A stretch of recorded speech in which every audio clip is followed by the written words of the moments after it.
Nguvu ya Roho Mtakatifu ukipata, nahitimisha, inaleta uchumi, inakuletea fedha, inakuletea connection, inakuletea mtaji. Kwenye biashara, usifanye biashara kama una Roho Mtakatifu. Una kipaji cha kuimba, usiende studio mpaka umehakikisha Roho Mtakatifu amekuja juu yako. Usifanye chochote kwa sababu watu hawasikiki kisa ya sauti zao. Morogoro ina waimbaji wengi wana sauti ya kubana, lakini sauti zote zinaishia Morogoro. Sasa Morogoro imeshia tukiona kule asijafika hata huko. Halo? Amen. Halo? Amen. Lakini kuna kama wazange anaimbaje?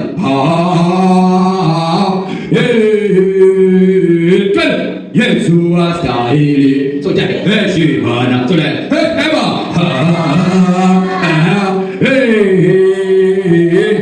Yesu astahili heshima. Nenda mpaka Kigoma, mpaka mwanangu wewe ukianza nenda kila kona nchi. Bwana sema nini? Na kitu gani kimeipatia ladha kwenye masikio yako ile? Sio sauti yake, ni power ya Roho Mtakatifu katika jina